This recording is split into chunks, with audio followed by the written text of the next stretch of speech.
100 ஆண்டுகளை கடந்த தமிழ் சினிமாவில் தனக்குன்னு தனி முத்திரை படைத்த இயக்குநர்களோட பட்டியல் எடுத்துக்கிட்டிங்கன்னா அது ரொம்ப பெருசு.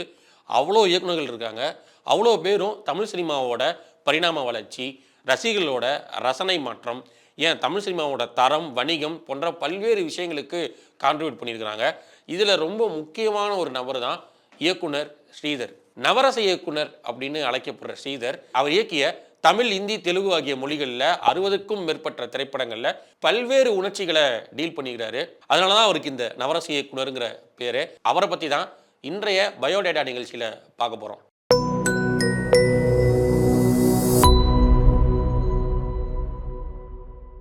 ஒரு கதையாசிரியராக ஏவிஎம் புரொடக்ஷன்ஸோட கதவை ஸ்ரீதர் தட்டினப்போ அவருக்கு வயசு 18. அப்போ லட்சியவாதி அப்படின்னு சொல்லி ஒரு கதை எழுதியிருக்கிறாரு. ஆனால் அப்போது ஏவிஎம் புரொடக்ஷன்ஸில் டைரக்ட் பண்ணிட்டு இருந்த டைரக்டர் நீலகண்டன் அவரோட கதையை நிராகரிச்சிட்டாரு. ஆனால் இதே கதையை கேட்ட டிகேஎஸ் பிரதர்ஸ் நாடக குழுவோட நிறுவனரான டிகே சண்முகம்க்கு இந்த கதை ரொம்ப பிடிச்சிருது. இந்த கதையை நாடகமாக போடுறாரு. ரத்த பாசம் அப்படிங்கிற பேரில்.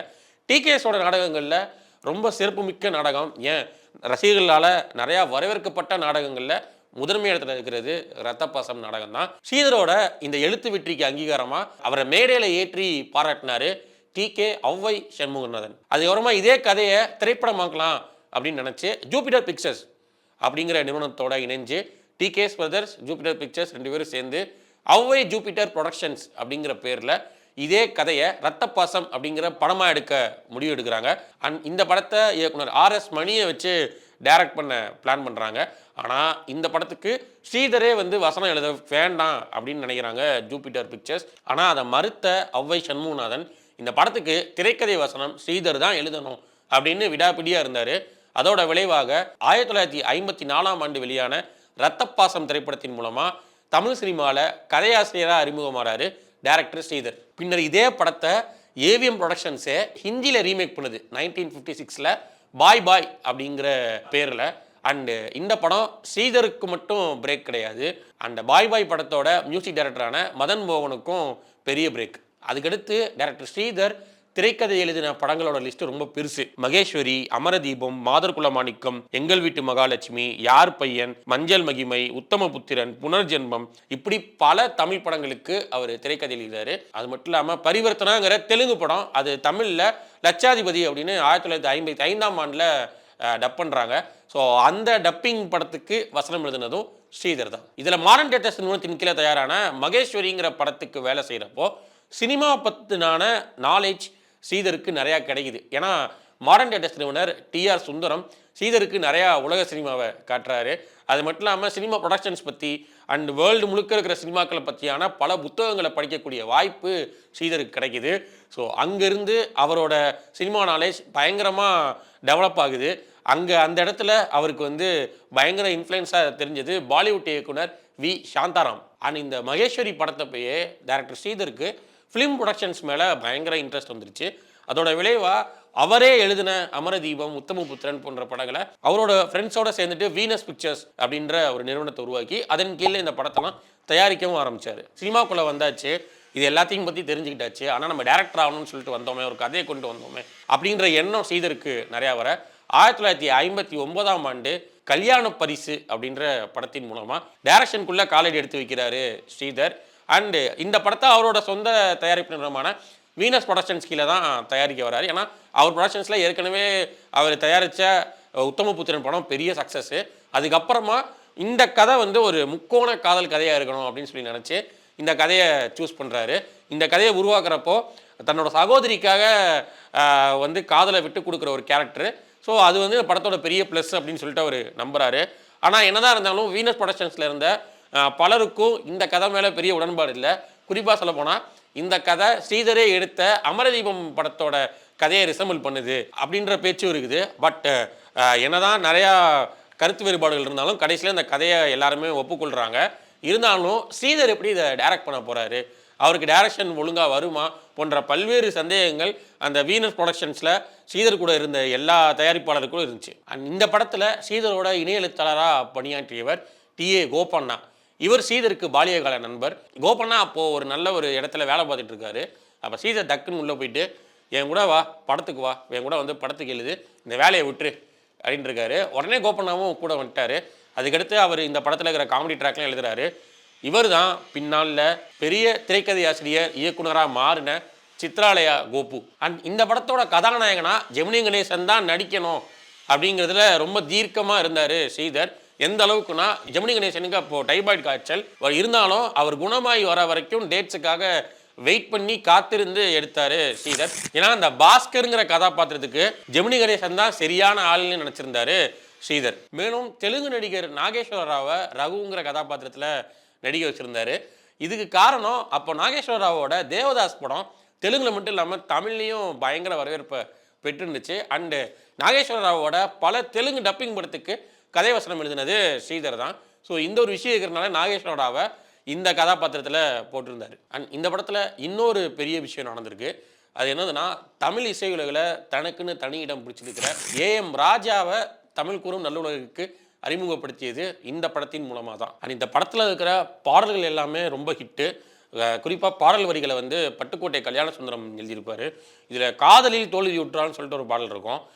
அப்போ இருந்த காதல் தோல்வியுற்ற இளம் பெண்களுக்கு அது ஒரு பெரிய ஆறுதலாகவே மாறுச்சுன்னு சொல்லலாம். இந்த கல்யாண பரிசு திரைப்படம் 1959ஆம் ஆண்டு ஏப்ரல் 9ஆம் தேதி ரிலீஸ் ஆகுது. இந்த கல்யாண பரிசு திரைப்படம் ரிலீஸ் ஆன அதே தேதியில் ஜெமினி கணேசனோட இன்னொரு திரைப்படமான நல்ல தீர்ப்பு படமும் வெளியாச்சு.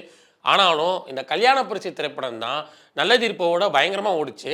25 வாரங்களுக்கு மேலே ஓடி சாதனை படைச்ச இந்த திரைப்படம் வசூல் ரீதியாக பெரிய அளவில் வசூல் செஞ்சுது. அது மட்டும் இல்லாமல் இந்த படத்தின் மூலமாக இயக்குனர் ஸ்ரீதர் கமர்ஷியல் சினிமாவில் மட்டும் இல்லாமல் வெகுஜன மக்கள் கிட்ட போய் சேர்ந்தார். 1961ஆம் ஆண்டு தன்னோட நண்பர்களோடு சேர்ந்து சித்ராலயா அப்படிங்கிற புது தயாரிப்பு நிறுவனத்தை தொடங்குறாரு.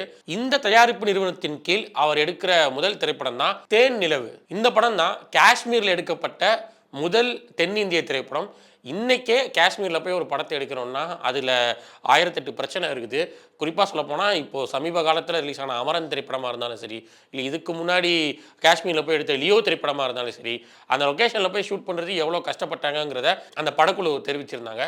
ஆனால் காஷ்மீரில் எந்தவித வசதியுமே இல்லாத அந்த காலகட்டத்தில் ஸ்ரீதர் தேனிலவு திரைப்படத்தை காஷ்மீரில் போய் எடுக்க திட்டமிட்டார். இன்னொரு விஷயம் என்னதுன்னா, அவரோட சித்ராலயா நிறுவனத்துக்காக அவர் எடுக்க இருந்த திரைப்படம் தேனிலவே கிடையாது.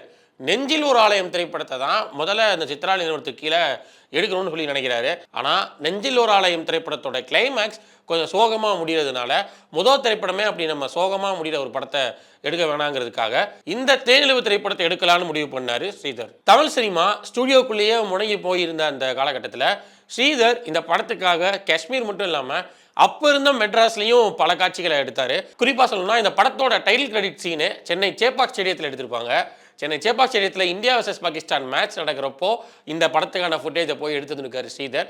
அதை போய் பார்க்குறப்போ ரொம்ப ஃபேஷனேட்டிங்காக இருக்கும். 1960s இப்படி க்ரௌடுக்குள்ளே போயிட்டு எப்படி கேமரா வச்சாங்க, எப்படி சீன் எடுத்தாங்கங்கிறது. அது மட்டும் இல்லாமல் அப்போதைய மெட்ராஸில் இருக்கிற பல்வேறு இடங்களை ஷூட் பண்ணியிருப்பார் ஸ்ரீதர். இந்த படத்தோட கிளைமேக்ஸாக காஷ்மீரை சேர்ந்த குர்ஜர் இன மக்களோட சண்டை போடுற மாதிரி வச்சுருந்தாரு.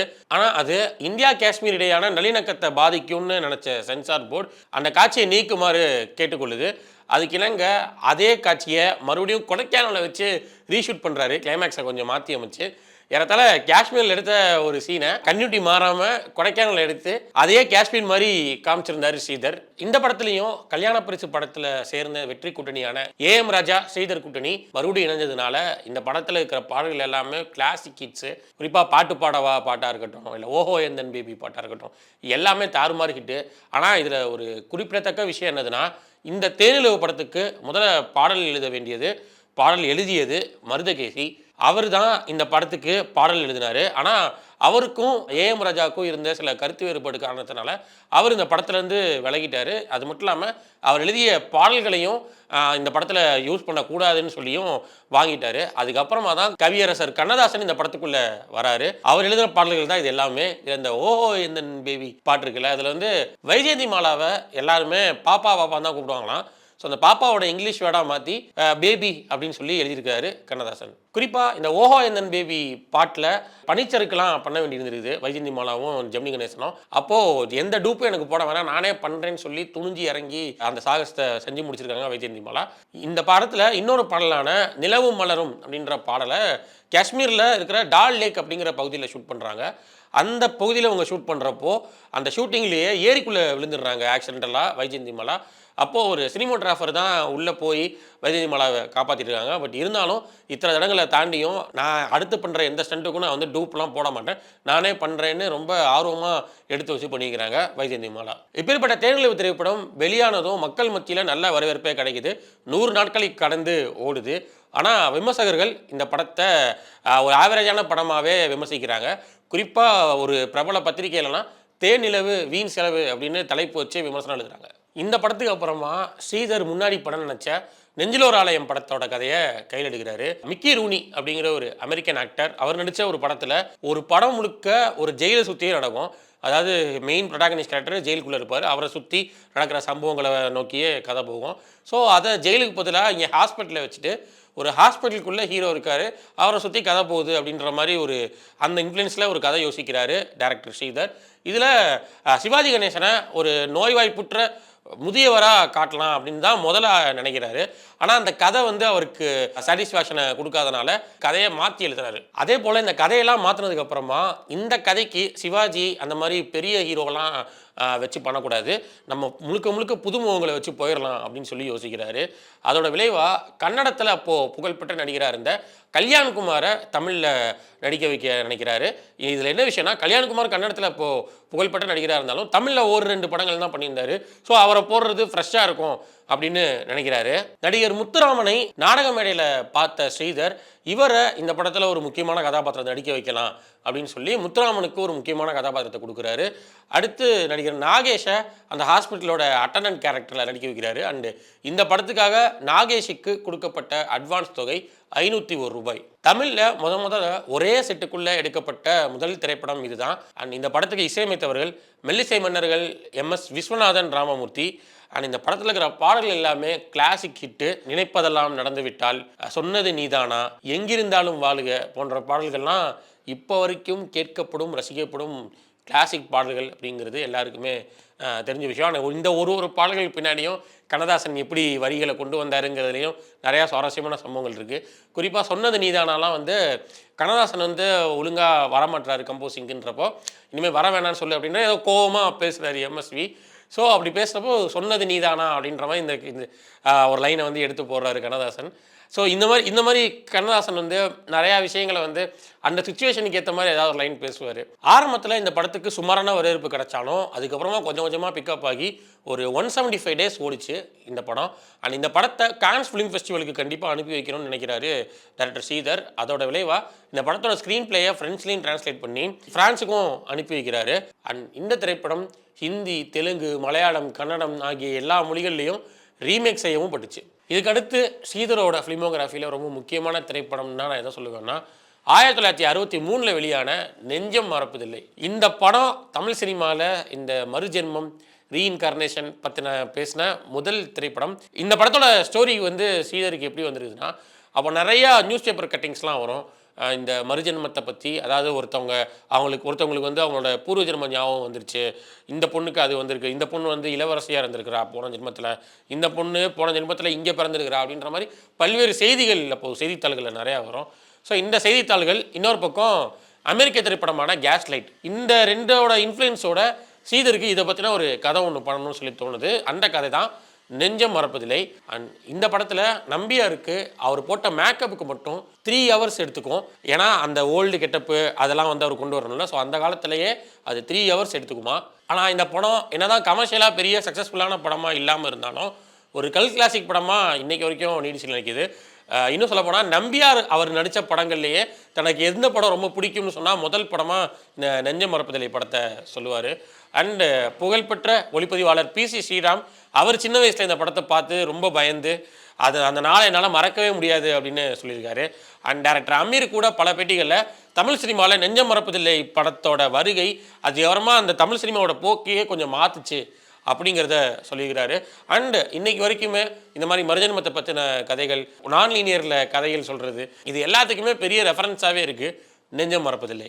அடுத்த ஸ்ரீதரோட காதலிக்க நேரம் இல்லை. இன்னைக்கு வரைக்கும் தமிழ் சினிமாவில் ஒரு காமெடி படம் எடுக்கணும்னா அதுக்கு ரெஃபரன்ஸாக வந்து இருக்கிறது காதலிக்க நேரம் இல்லை தான். அண்டு இந்த படத்தை ஸ்ரீதர் எடுக்கணுங்கிற ஒரு முன்னெடுப்பை ஸ்ரீதருக்கு கொண்டு வந்தது அவரோட நண்பரான சித்ராலயா கோபு தான். ஏன்னா ஸ்ரீதரோட முந்தைய திரைப்படங்களுக்கு காமெடி வசனம் எழுதியது சித்ராலயா கோபு தான். சித்ராலயா கோபு தான் ஸ்ரீதர்கிட்ட இந்த மாதிரி ஒரு காமெடி படம் ஒன்று பண்ணு அப்படின்னு சொல்லி பேசுகிறாரு. இவங்களுக்கான இந்த உரையாடல் எங்கே நடக்குதுன்னா, மெரினா பீச்சில் காரை பார்க் பண்ணிட்டு வேற ஒரு கதை விவாதத்தில் இவங்க 2 பேர் இருக்கிறப்போ இந்த ஒரு விஷயத்த ஸ்ரீதர்கிட்ட சொல்கிறாரு சித்ராலயா கோபு. இதன் விளைவாக காதலிக்க நேரமில்லை திரைப்படம் உருவாக ஆரம்பிக்குது. அண்ட் இந்த படத்துக்கான ஹீரோயினா வசுந்தரா தேவி அப்படிங்கிற ஒரு ஏர் ஹோஸ்டஸை ஸ்ரீதர் ஃப்ளைட்டில் பார்க்குறாரு. அவங்க பேரை அப்படியே காஞ்சனான்னு மாற்றி அவங்கள இந்த படத்தில் கேஸ்ட் பண்ணுறாரு. அந்த இவங்க இதுக்கு முன்னாடியே வசுந்தரா தேவிங்கிற பேரில் சில படங்களில் நடித்தவங்க தான். ஆனால் இந்த படத்துக்காக உங்கள் பேரை காஞ்சனான்னு சொல்லிட்டு மாற்றிட்டு இந்த படத்தில் நடிக்க வைக்கிறாரு. அண்ட் இந்த படத்தில் சச்சம்மா அவங்கள வந்து ஒரு காமிக்கல் ரோலில் நடிக்க வச்சுருப்பாரு. அண்ட் நான் முன்னாடி சொன்னேன்ல, கண்ணதாசன் வந்து ஏதாவது ஒரு சுச்சுவேஷனில் வந்து பாட்டு போடணுன்னா அவரோட சுச்சுவேஷனுக்கு ஒரு பாட்டு ஒன்று போடுவார் அப்படின்னு. அந்த மாதிரி இந்த படத்தில் எம்எஸ்வி கிட்ட என்னப்பா விஸ்வநாதா வேலை கொடு அப்படின்னு சொல்லி கேட்டார். அந்த வார்த்தை தான் விஸ்வநாதன் வேலை வேண்டும் அப்படின்ற பாடலாக மாறிச்சு. ஸோ அந்த மாடி வீது மாடி கட்டி அந்த பாட்டில் இந்த லைனையே வச்சிடலாம் அப்படின்னு சொல்லி அந்த ஹீரோயினோட அப்பா கேரக்டரை விஸ்வநாதன் அப்படின்னே பேருள்ள கேரக்டராக மாற்றிட்டாரு ஸ்ரீதர்.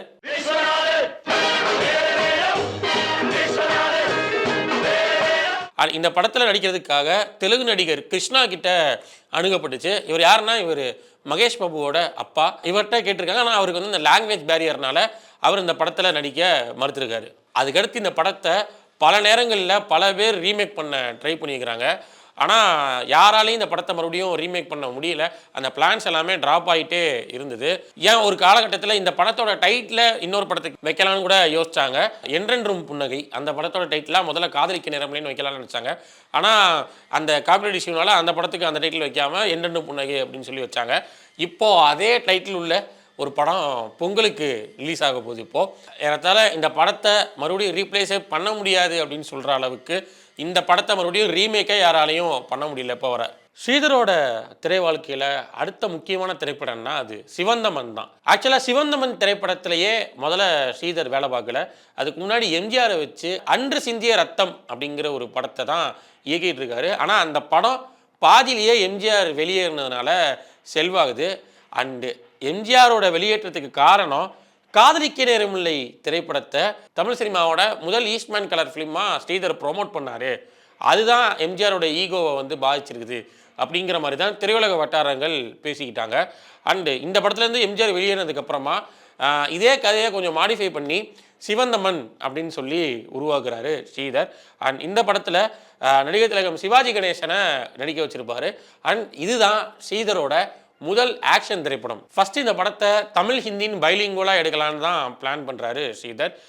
ஹிந்தி தமிழ் ரெண்டுலேயுமே ஹேமமாலினியே ஹீரோயினாக போட்டு பண்ணலான்னு. ஆனால் நடிகை ஹேமமாலினிக்கு அப்போ இருந்த டேட் இஷ்யூஸ் காரணமாக இந்த படத்தில் காஞ்சனாவை நடிக்க வைக்கிறாரு ஸ்ரீதர். தேனிலவு திரைப்படத்துக்கு எப்படி காஷ்மீர் வரைக்கும் போய் ஷூட் பண்ணாரோ இந்த படத்துக்காக பிரான்ஸ், சுவிட்சர்லாந்து, ஆல்ப்ஸ் வரைக்கும் போய் ஷூட் பண்ணிட்டு வந்தார் ஸ்ரீதர். அண்ட் இதுதான் தமிழ் சினிமாவில் இருந்து ஃபாரின் கண்ட்ரீஸ்க்கெல்லாம் போய் படமாக்கப்பட்ட முதல் திரைப்படம். அண்டு இந்த படம் வந்து நிறையா ரெவல்யூஷனை பேசின ஒரு படம். அண்டு ஆக்ஷன் காட்சிகள்லாம் நிறையா உள்ள ஒரு படம். ஆனால் இந்த படத்துக்கு நிறையா நெகட்டிவ் ரிவ்யூஸ் தான் வந்துச்சு. இது வழக்கமான ஸ்ரீதர் படமாக இல்லைன்னு கூட பல பேர் சொன்னாங்க. பட் இருந்தாலும் இந்த படம் கலெக்ஷன் வைஸ் நல்லாவே பண்ணுச்சு. அடுத்த முக்கியமான திரைப்படமாக நான் பார்க்குறது ஸ்ரீதரோட 25வது திரைப்படமான அலைகள். ஆக்சுவலாக அவளுக்கென்று ஒரு மனம் அப்படின்ற ஒரு படத்தோட தோல்விக்கு அப்புறமா ஸ்ரீதர் துளசி அப்படின்னு ஒரு பைலிங்குவல் படம் பண்ணலாம். அதாவது தமிழ் தெலுங்குன்னு பைலிங்குவலாக பண்ணலாம். தமிழில் ஏவிஎம் ராஜனை கதாநாயகனாக போட்டு தெலுங்கில் சோபன் பாபுவை கதாநாயகனாக போட்டு பைலிங்குவலாக ஒரு படம் பண்ணலாம் அப்படின்னு சொல்லி யோசிக்கிறாரு. ஆனால் அந்த கதையில் சில ஆன்டி சென்டிமெண்டலான சில விஷயங்கள்லாம் இருக்குது. சினிமாவில் வந்து இப்படிலாம் இருக்கக்கூடாதுன்னு இருக்குல்ல, அந்த ஒரு சோகமான எண்டிங் இருக்கக்கூடாது அப்படிலாம் இருக்கும்ல. ஸோ அந்த மாதிரி சில ஆன்டி சென்டிமெண்டல் எலமெண்ட்ஸ்லாம் நிறையா இருந்ததுனால அந்த கதையை கொஞ்சம் மாற்றி அமைச்சிட்டு அலைகள் அப்படிங்கிற பேரில் விஷ்ணுவர்தனை, அதாவது கன்னட சினிமாவின் சூப்பர் ஸ்டார் விஷ்ணுவர்தனை தமிழில் இன்ட்ரடியூஸ் பண்ணவர் ஸ்ரீதர் தான். தமிழில் விஷ்ணுவர்தனுக்கு இது முதல் திரைப்படம். விஷ்ணுவர்தனை வச்சு இந்த படத்தை எடுக்கிறாரு ஸ்ரீதர். ஆனால் இந்த படமும் பாக்ஸ் ஆஃபீஸ் வைஸ் பெரிய ஃபெயிலியர்.